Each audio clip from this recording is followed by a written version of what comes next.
This is our Nissan SR20DET that we're going to build to make a ton of power. We have a bunch of parts laid out on the table, so let me show you what we're going to use.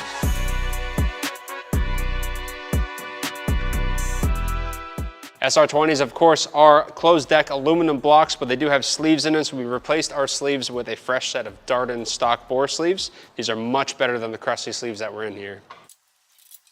When we got this block, it didn't have any main caps at all, so we threw on a set of billet main caps by Mazworks, as well as a billet cradle and Mazwork main studs. For the rotating assembly, we have a Brian Crower stroker crankshaft, so this is a 91mm stroke, which is sick. We have a boost line, I-beam fully forged connecting rod, and a custom Wiseco forged piston to make it all work together. We have an ACL bearing set, so that's mains, rods, and thrust, and then we have a ton of OEM parts. So rear main housing, all the timing guides, new hardwares, the timing chain kit, we've got a lower gear, and we've got a Mazworks mechanical timing chain tensioner, which is a good upgrade over the stock one. We also have a Nissan Master engine gasket set. We're going to be running an Apex head gasket. We're going to be running the engine in on some 1040 Motul break-in oil, which is a really good oil to run an engine in on the first time. And then once it's broken in, we're going to switch to a 10 weight 40 300V racing engine oil. So when we actually start making power, we're going to be running it on this. We've done a ton of work on the cylinder head. We've got a port and polish on the intake and the exhaust side, as well as new valving. We also have a Brian Crower spring set with a new titanium retainer on as well. For camshafts, we went with the Brian Crower Stage 3, so this is a big boy camshaft over the stock one. And we've got a fresh set of rockers and lifters, and we've fixed the rocker issue that the SR20 has. We'll review that when we start putting the head together. And we're going to be running a Brian Crower cam gear set on our new Brian Crower cams. We also have some goodies by Platinum Racing products here. So we have an intake stud, an exhaust stud. Both of them are made out of titanium. We have valve cover dress-up hardware. And we're going to be running an R35 GTR ignition coil kit from Platinum Racing products. We're of course going to be running an entire Haltech standalone engine management system. So we have an Elite Series ECU here, as well as all the sensors to make it happen. We're going to be running all of this through a Wiring Specialties custom harness. So the engine side is SR20, the chassis side is 300ZX, and the ECU side is Haltech, of course. We're also going to be running our favorite turbo manifold and turbo combination, which is an Artec turbo manifold with a V-band Garrett G-Series turbo. So we have a G30 770 here with an 8.3 AR, so this turbo is going to be very happy, very spooly. It's going to be very fun. It's going to sound amazing. And we have a new GBW 45 wastegate. We haven't played with one of these yet, so I'm very excited for it. We have a Hypertune intake manifold for the intake system, Deschworks fuel injectors, an ATI super damper, and an action clutch going on out back. So we have some really cool parts for this build, so let's start getting this motor together. To start, we're going to be checking our piston ring end gaps. We're probably going to have to open these up because we're running some high boost, high power on this engine, so let's get started. And while Quinn's getting our piston ring set up, I'm going to go ahead and toss some Por 15 engine enamel on this cast aluminum engine block. This is going to make it look brand new and give Quinn a fresh slate to start putting all these engine parts in. So I just measured our end gap for our top compressor ring on cylinder 1, and this is a set of feeler gauges I'm using to do it. We are currently at 12. 12 is actually a little bit tight. We need to be at 21, so we've got quite a bit of opening up to do on this ring. I've got a diamond tipped ring cutter here, so we're going to file it down until we get to our 21.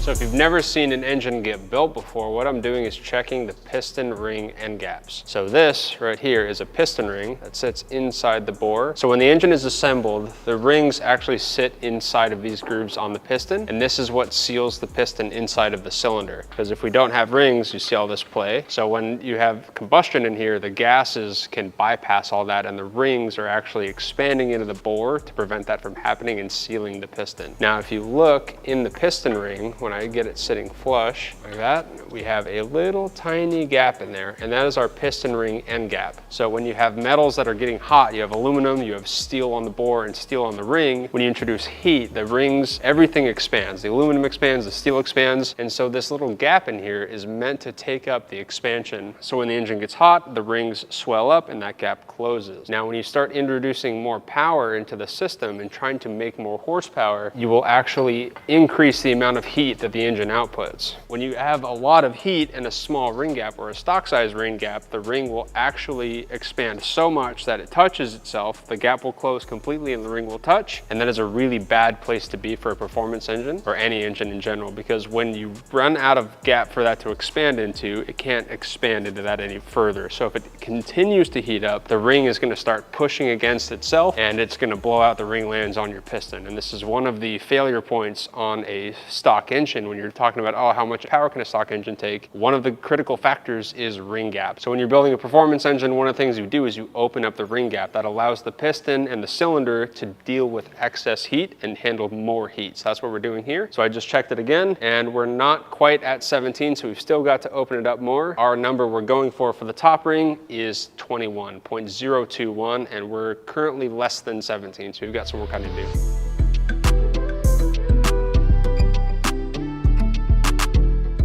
I finished cylinder 1, so our top ring is 0.021 for gap, and our second ring is 0.022. So cylinder 1 is finished. We've got 3 more ring sets to do for 2, 3, and 4, and once we're finished, we're gonna start assembling our pistons and rods.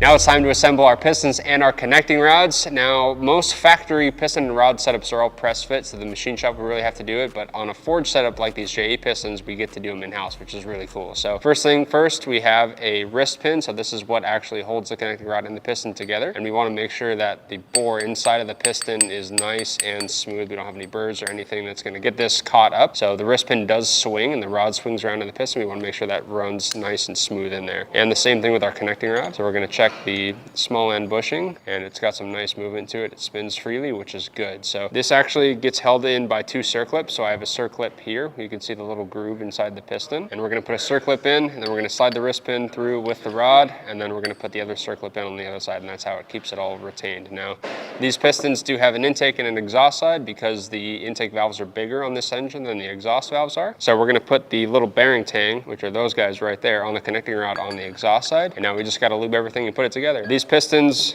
and rods and rotating assembly, in fact, was actually balanced at the machine shop, so we do have specific pistons. So this is piston 1 and this is rod 1. So we've got the rod weight on there, which is really cool. So let's put these together.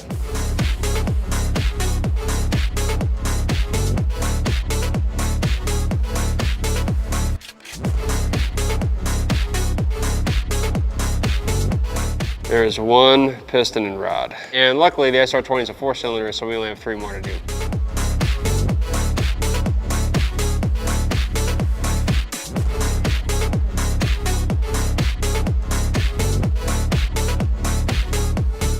You guys have seen me build a ton of engines here in-house, and Nate is our social media manager, and he's usually behind the camera, and I think we're gonna let him have a whack at putting this piston together. Yeah, I'm gonna give it a shot. He was seeing me struggle with the circlips because these suckers freaking suck. I've watched Quinn do this a number of times with like the RB, the 2J, the 4G was the first one, and I don't know, it doesn't seem too difficult, so I'm gonna give it a shot. It's a pretty simple process. There's circlip, wrist pin, connecting rod, and piston, so let's give it a shot. Let's see what you got, dude. What do you think I got? You believe in me, Ricky?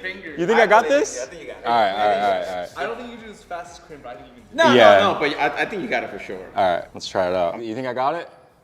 Oh. He's ready for the worst possible scenario over here. The first step is just make sure there's no burrs in the piston or on the wrist pin. There might be a burr here. It's like, that's pretty smooth. Yeah. What do you think? You Yeah, good with that, good. Quinn? Yeah, that's solid. All right. As long as the slide's nice. So that's good.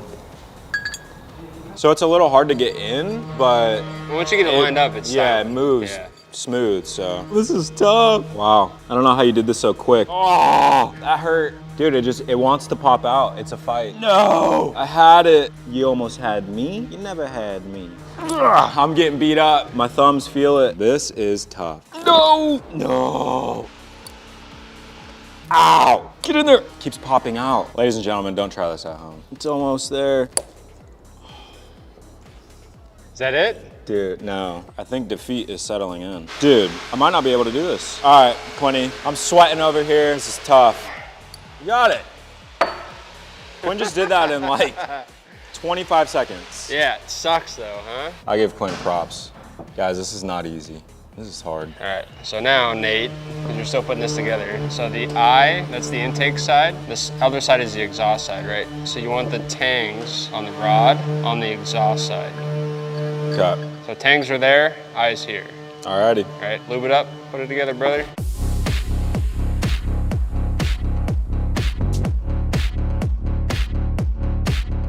Get her all wiped down. You try to wipe this grease off before throwing in that second circlip. You just toss her in. It's gonna be real slippery now.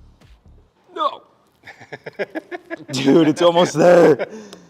No. This is very fun, but very difficult. Dude, it's like 80% there. No, I don't want to let it go. The last 10%, It's gonna pop out. Use the pry tool. Use the blue pry tool and just push it in the last. No! Gotta commit. Oh yeah, baby. Here she goes.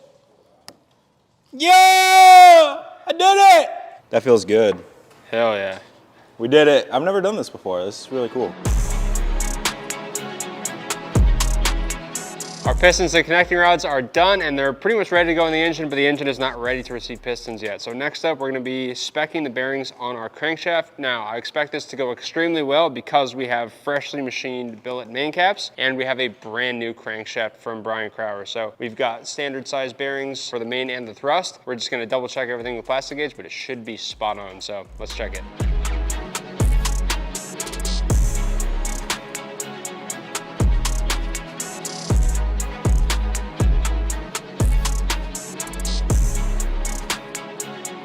So to start, we're gonna clean off the bearings on the crankshaft because a lot of times these cranks will have oil on them for transport so they don't rust. And we want this thing bone dry to check our clearances. So SRs are kind of funky. We gotta drop the crank in and then we can put our thrust washers in. Usually I'll put the thrust washers in the block first, but I just tried that and one of them fell out, which sucks. So we gotta put it in after the crank goes in. But this crank looks freaking sick, man.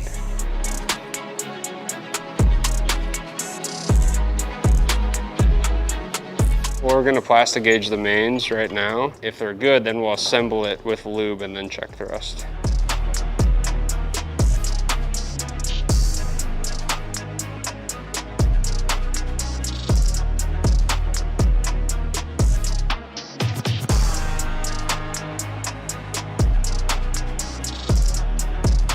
So I just got our main caps back off with our plastic gauge on and we've got some good squish. So what plastic gauge is, for those of you who don't know, it's a little green strip like that. And when you put it on a bearing journal and you put the cap on and tighten it down and torque it, it will actually squish it. So if you notice, that's it squished, that's it not squished and brand new. So if it's got a tighter clearance, the squish will be wider. And if it's got more clearance for oil, if it's a bigger gap, the squish will be less. So that's what we're measuring for this, and there are multiple ranges. So this is green plastic gauge, there's like blue plastic gauge, and they're all for different sizes. But anyway, we've got it squished down. So this is the little piece of paper that the plastic gauge comes in, and this is your reading here. So the first green is 001, which is 1,000th of an inch, and then the white is 0015, which is 15 10,000ths, and then the second green one down is 2,000. So we're gonna put it right up against our squish here, and if we notice it's bigger than the 2,000ths mark, and if we go down, it is kind of closer to the 15 10,000ths mark, which is fine. So the bearing spec for this is pretty close to what we're at, and this reading is also super consistent for every single journal we check here. So they're all even, and this is exactly what I was looking for, and I thought we were gonna find, because this again is a fresh block that's been machined with new main caps, and this is a brand new crankshaft, so I wouldn't expect it to be out very much at all. I'm very happy with our bearing clearance. Everything looks really good. So now we're gonna clean all the old plastic gauge off, lubricate this, and do the final assembly on it, and then we'll check our end thrust.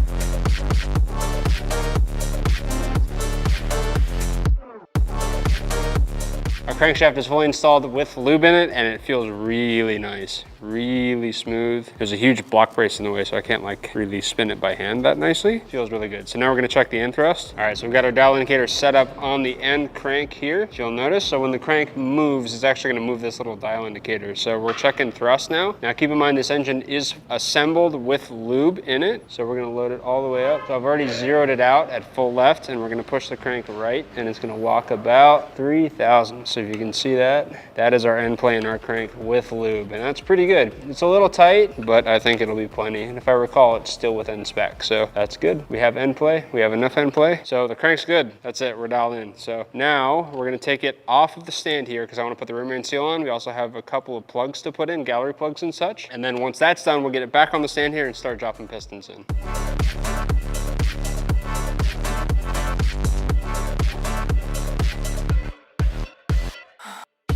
Our rim main seal housing is installed, and I've used a form in place gasket, so we gotta let it sit for like 15 minutes before we tighten it down. In the meantime, we've got a ton of gallery plugs that we need to install. All of these were pulled out for service when they cleaned the engine block. Usually gallery plugs are like press fit, but the SR has them all threaded, tapered plug, which is pretty cool. Thread sealant stick right here, we're gonna use this to seal it up. So we've got 3 on the backside here. We've got one big one here. We've got a couple over here, and then I've got a couple on this backside of the engine block. Next up, we are gonna be putting our pistons and rods inside the engine. Now to do that, we need to start by putting our piston rings onto our piston, and then we can start dropping these in the hole. So this bottom ring is an oil control ring, and it's got 3 little rings in it actually. It's got the wave ring, which is the first ring I put on, and then it's got a lower ring that goes below that, and then it's got a ring that goes above that. So another thing is when you're orienting rings, the piston manufacturer will actually give you a sheet telling you where the end gaps of the ring need to go. So oil expander rings, I've got one down here, which is right here. And then we need to put another one up here, higher up. So that ring gap's gonna be right about there. And then we'll walk that ring right around. Moving on to compression rings. So I actually have a little tool that's gonna help us put these on because they're nice and brittle. So we're gonna expand it and drop our ring over. Here's our top compression ring, making sure they spin nicely in their grooves, which they do. So now we're gonna reorient them correctly. This is our piston installer tool, and we gotta make sure she's nice and lubed up. So this tool is actually going to compress the rings as we slide the piston on, so they don't get caught by the block.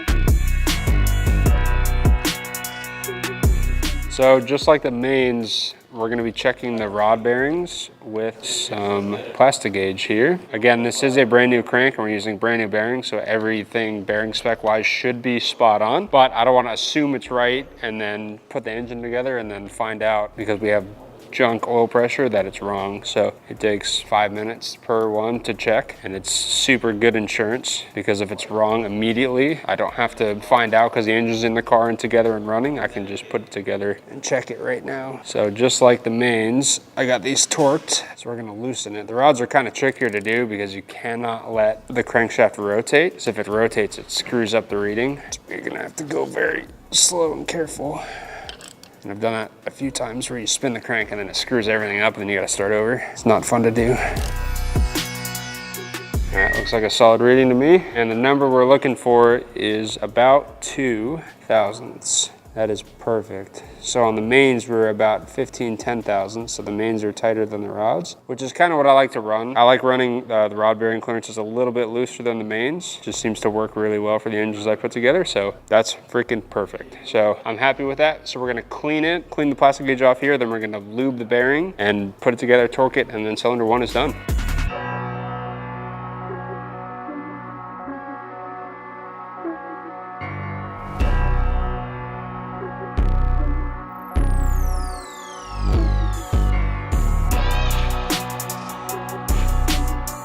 Cylinder number 1 is in, rotates extremely smooth. We've got 3 more pistons to go.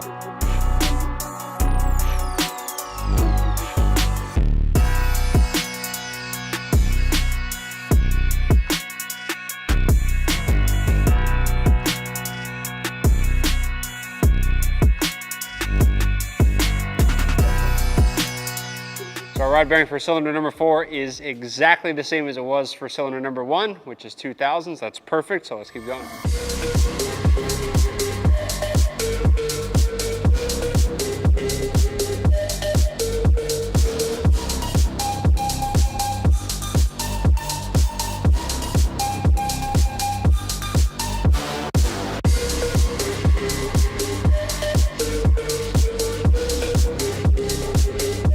That's closer to about the same, which is 2 thou. We're spot on. Let's get this thing lubed up, get cylinder number 3 in.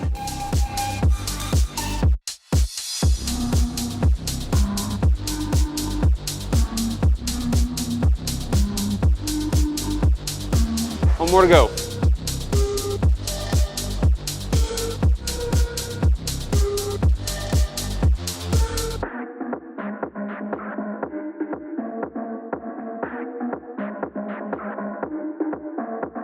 Last bearing, last one.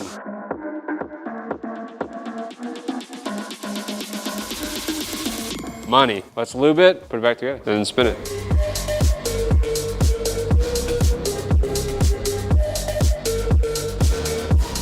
Our rotating assembly is complete, and this thing feels so smooth. It feels really good, actually. Like really nice. I'm excited to get this motor in the car and running. It's gonna be really good. But look at that, dude. The gold piston's kind of nice, huh? Okay, so now the rotating assembly is completely finished, we can start dressing the engine. So we've got an oil block that needs to go on the side here. This is gonna allow us to run our relocation kit and our oil cooler. We can put our water pump on. We can start putting our timing stuff on. There's actually a port, NPT port on the side here. We're gonna install our Haltech oil pressure sensor.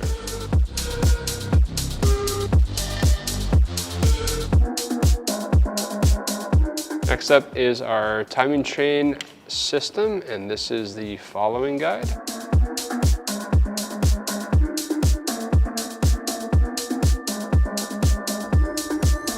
So we've got a bunch of colored links here. That's our crank one, and our 2 cam ones are up here, different colors. So our crank guy is gonna go on a little mark right there, like that.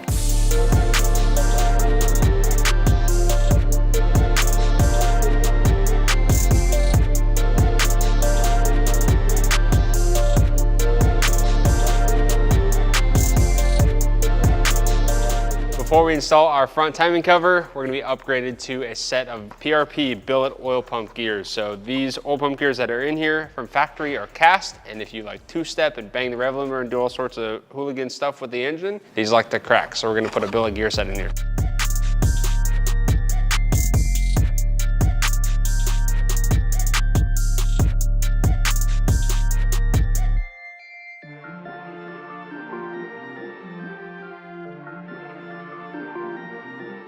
If you're wondering, here is how the oil pump works, right? So the oil pump is actually spins this way. So we have our pickup, which is here. So this guy goes into the sump, and that feeds oil into this gallery here, essentially. So if you watch this space here, watch this little space here as it goes through its rotation, that space, as we spin the oil pump, gets bigger, right? And that is what creates a vacuum that sucks the oil out of the pan into the oil pump. Now, as that cavity expands, it gets bigger and it crosses into this section here, which this is our output section. So this is actually goes through this little channel here in the case and then out into the engine block. And now it's in this section, watch the displacement of this section here. It's actually decreasing in size.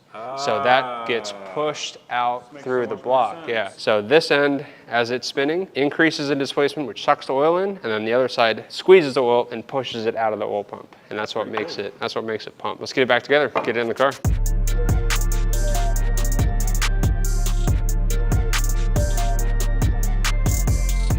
And this is the final piece. This is our drive gear for the oil pump. So this actually slides onto the crankshaft, is keywayed, and the oil pump is gonna slide right over this, and this is what drives the gear on that. So now we can get our timing cover on. Let's do it.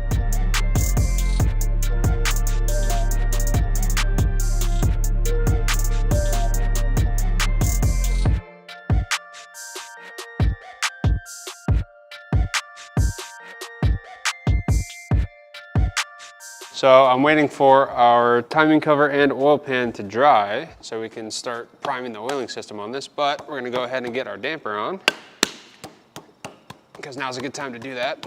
An upgraded damper is always good if you're gonna do a performance engine. This is gonna definitely help us with harmonics, spinning at a high RPM and high boost. So absolutely gotta have one of these.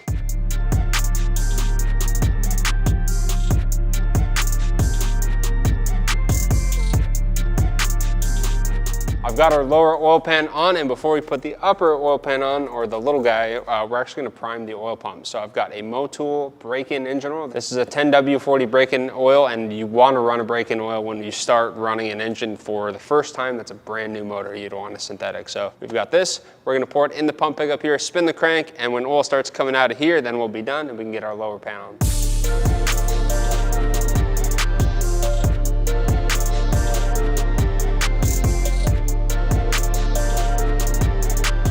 We've got oil coming out of our oil distribution block, which is perfect, exactly what we wanted. So I'm putting a baffle plate on, and then our little guy, little pan, this guy can go on like that, glued, and then we'll be done with the short block.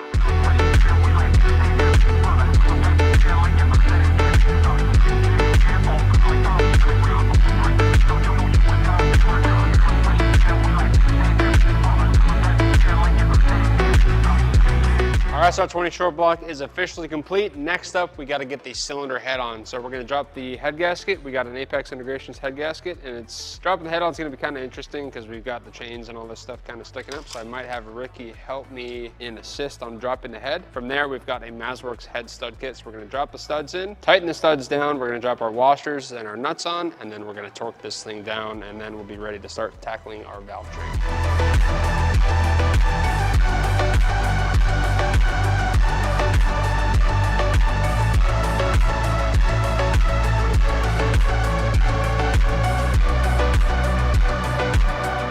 So now that the cylinder head is torqued, we can actually start installing our valve train. So I've got a Starbucks cup full of lifters that I put in here like probably 4 or 5 days ago. So these guys have been bleeding for a few days, which is perfect. So we're gonna drop these in, and then we've got our shims that are gonna be going on our Brian Crowder valves and valve springs. So one of the things we actually did at the machine shop was put a guide shim on both sides of the rocker. So SR20s are notorious for spinning rockers at high RPM and high power. And the reason they do that is because they have a guide shim, which has little grooves on it like this to hold the rocker in place. So the rocker's kind of like that. And then the other one's just a normal shim. And if you get the shim incorrect, you'll kind of put a lateral load on the rocker, and then at high RPM, when you get a tiny bit of valve float, it like kicks the thing out. So one way to solve that is to put a guide shim on the left and the right valve spring. So we've had our valve stem height tips actually machined to run with the guide shim and have us a level rocker, which is really cool. So it is the best way to fix this SR20 rocker setup, but it is a very tedious thing to do. So Mike over at D-Sport actually handled that for us, which is really cool. So now all we have to do is put it together. Now I've been told once you put the lifters in and they're bled, don't turn the motor upside down on an SR. So we're gonna try and avoid flipping the motor completely, which I think we can get away with. Here are our guide shims. We got them all brand new, 16 of them.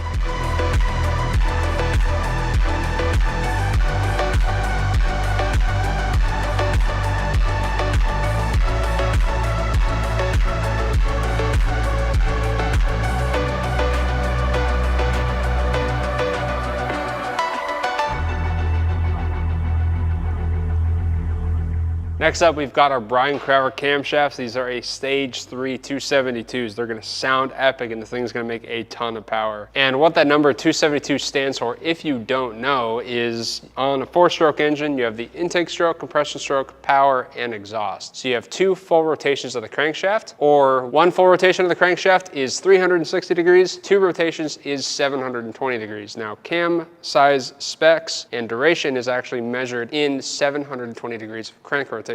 So having a 272 camshaft means that 272 degrees of crankshaft rotation, the valves are opening, which is really cool. The S13 SR20 actually has a 240 degree duration camshaft. These are a 272, so that's about 30 something more degrees of rotation, which means we're gonna get a lot more airflow out of this motor, which is awesome. And we have a super slick port and polish, and also the rest of the valve train is Brian Crowder. We have Brian Crowder oversized valves, springs, titanium retainers, and these cams are gonna be wicked. This thing's gonna breathe like crazy. Let's get these on and torqued, get this thing timed.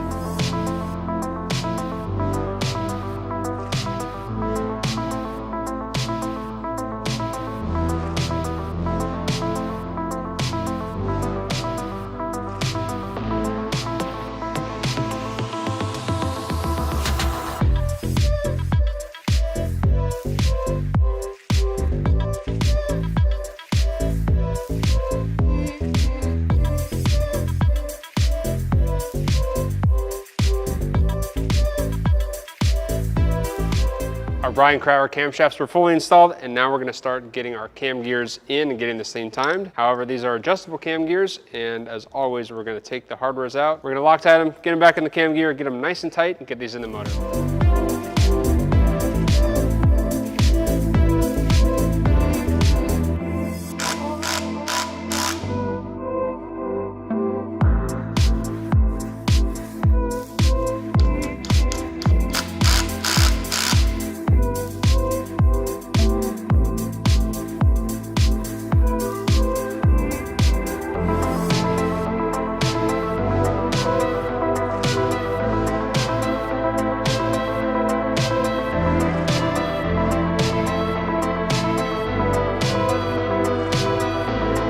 We got our cams on with the cam gears and the chain. We're all timed up, baby. Spins nice. All we need now is the valve cover. Here we have our valve cover. This has been repainted by Ricky to match the subframe calipers and a whole bunch of other suspension components we got. So this is actually the R35 GTR Nissan Gold, which is really nice. So let's get it on.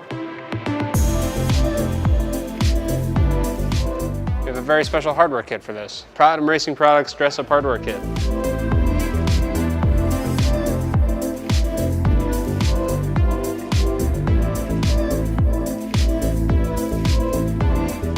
Valve cover's on. We've got some cool bits on here. Everything has been converted to AN for crankcase ventilation. We have a radium push-it fitting, which is really nice. And we're gonna be running a Platinum Racing Products R35 coil kit. I don't necessarily think we're gonna throw that on for the video, but we're gonna put our exhaust and our intake manifolds on, and we do have Platinum Racing Products titanium stud kits for the intake and the exhaust manifold, so let's get those on.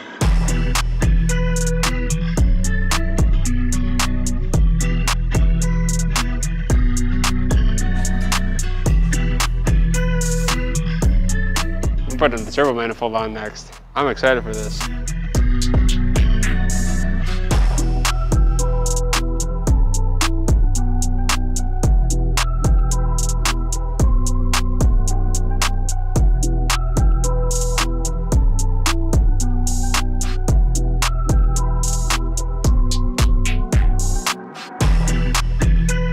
Yes. Time for some Garrett action, brother. What do you think of that, Ricky? You ready? We're almost there. We're almost there.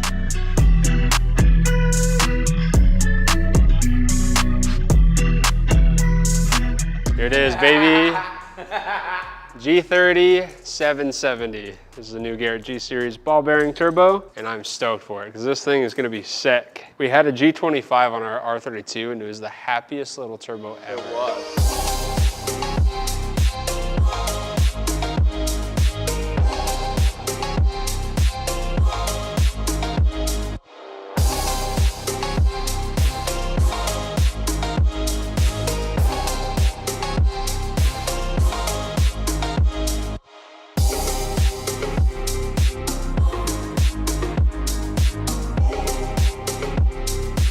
That is gonna be it on our SR20. It is completely done. Now, of course, we still have to put this thing in the car and get it fired up, but as far as the lung block and the engine goes, we're completely finished. This thing turned out absolutely beautiful. It was an absolute blast to build. This was my first time building an SR20, and it is a very interesting and fun, neat little engine. I want you guys to comment down below what engine you want us to build here in-house next. We've already done a 2J, we've done an RB, we've done an SR now, we did an H series. We've done quite a few. Do you guys wanna see a 13B? Do you wanna see an LS? Do you want to see a K series? There's a whole ton of JDM legends and other engines out there that I do want to build. So I want to thank you guys so much for watching. As always, don't forget to drop a like down below, comment, and subscribe, and we'll see you guys in the next episode. Peace.